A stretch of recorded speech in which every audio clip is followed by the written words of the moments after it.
आजकल गुड़गांव, दिल्ली, एनसीआर में प्रॉपर्टी के रेट्स इतने बढ़ रहे हैं कि लोग अपने बजट में प्रॉपर्टी लेने के लिए इतने डेस्परेट हैं कि वो देख भी नहीं रहे हैं कि कहां पर वो अपना पैसा डाल रहे हैं, क्या उस प्रॉपर्टी के पेपर सही है कि नहीं है, या फिर जो मालिक है वो असल में मालिक है, या फिर कोई एक कागज के टुकड़े के बेस पर अपने आप को मालिक समझता है जिसकी कोई वैल्यू नहीं है। तो आज हम 3 तरीकों से समझेंगे कैसे हम सही प्रॉपर्टी के डॉक्यूमेंट्स को चेक कर सकते हैं और जो फेक और बोगस डॉक्यूमेंट्स हैं या फेक ओनर्स हैं उनसे बच सकते हैं और अपनी हार्ड एंड मनी को कूड़े में जाने से बचा सकते हैं। तो पहला तरीका है डॉक्यूमेंट टाइटल को सही से चेक करना। देखिए, कोई आपके पास कोई प्रॉपर्टी सेल करने आता है तो जाहिर सी बात है आप उससे प्रॉपर्टी के पेपर्स मांगेंगे, और जब वो आपको पेपर्स देता है तो उस प्रॉपर्टी के पेपर्स पे टाइटल अगर पड़ा हो, पावर ऑफ अटॉर्नी या जिसे कहते हैं मुख्तारनामा आम या मुख्तारनामा खास, अगर एक पावर ऑफ अटॉर्नी पड़ी हुई है तो इसका मतलब वो मालिक नहीं है, वो सिर्फ और सिर्फ उसको पावर दी गई है उस प्रॉपर्टी को हैंडल करने की या फिर कई केस में बेचने की भी। तो इस केस में ये समझ लीजिए कि अगर कोई प्रॉपर्टी पावर ऑफ अटॉर्नी के ऊपर है तो जो मालिक है अगर उसकी मृत्यु हो जाती है तो उस पावर ऑफ अटॉर्नी की वैल्यू कुछ नहीं होती है। दूसरा,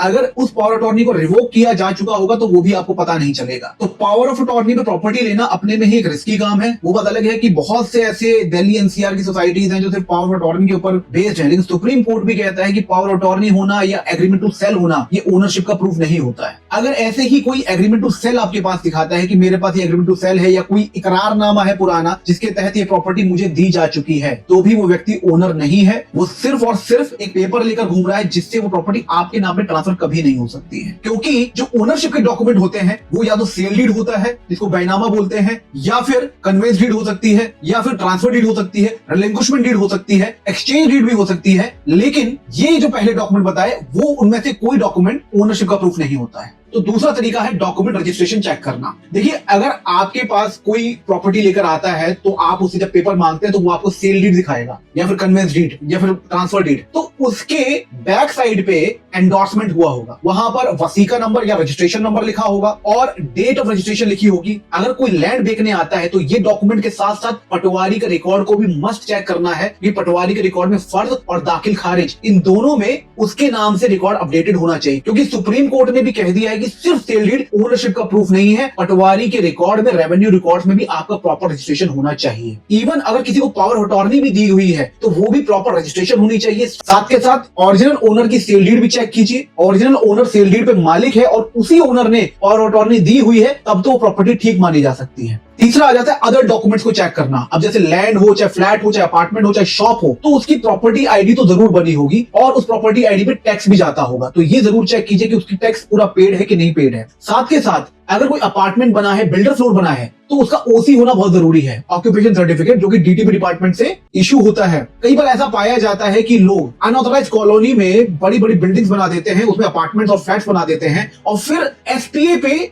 वो प्रॉपर्टी सेल कर रहे हैं। अब देखिए, इस प्रॉपर्टी का कोई फ्यूचर ही नहीं है। क्यों? क्योंकि पहले तो अनऑथराइज्ड कॉलोनी में बनी हुई है, दूसरा इसका कभी नक्शा पास नहीं हुआ होगा। अब ये जो अपने हिसाब से बिल्डिंग बना दी है जिसमें सार वैल्यू या फार वैल्यू को चेक ही नहीं किया गया है, कोई नक्शा पास ही नहीं किया गया, तो फ्यूचर में भी ये प्रॉपर्टी कभी पास होगी इस बात की कोई गारंटी नहीं है। अगर प्रॉपर्टी पास नहीं होगी तो सेल डीड भी नहीं होगी। इसीलिए ऐसी प्रॉपर्टी को तो टोटली अवॉइड करें जिसका फ्यूचर में सेल डीड हो ही नहीं सकती है। बाकी और डॉक्यूमेंट भी चेक कीजिए, जैसे क्लियरेंस सर्टिफिकेट, कमर्शियल केस में फायर एनओसी, इन सारे डॉक्यूमेंट की ऑथेंटिसिटी भी चेक की जा सकती है। क्योंकि अगर जब डॉक्यूमेंट होता है उसमें एक नंबर होता है और उसकी डेट होती है रजिस्ट्रेशन की, उसके नीचे उस डिपार्टमेंट का एड्रेस भी लिखा होगा, तो उस डिपार्टमेंट में जाके उसकी ऑथेंटिसिटी चेक कीजिए कि इस पे कोई एनओसी है कि नहीं है। साथ के साथ किसी एडवोकेट से टाइटल सर्च रिपोर्ट जरूर बनवाइए जिसमें आपको नॉन एनकम्बरेंस सर्टिफिकेट भी मिलेगा, जो ये बताता है कि इस प्रॉपर्टी पर किसी भी तरह का कोई डिस्प्यूट नहीं है, किसी भी डिपार्टमेंट ने इस पर ऑब्जेक्शन नहीं लगाया, कोई भी इसमें ड्यूज पेंडिंग नहीं है और ये प्रॉपर्टी आपके नाम पे होने के लिए पूरी तरह से तैयार है। अगर आप भी चाहते हैं खुद को या अपने चाहने वालों को प्रॉपर्टी फ्रॉड से बचाना, तो हमारे इस वीडियो के कंटेंट को ज्यादा से ज्यादा शेयर कीजिए। अगर आपको हमारा काम अच्छा लगता है तो हमें लाइक और सब्सक्राइब कीजिए। Thank you very much.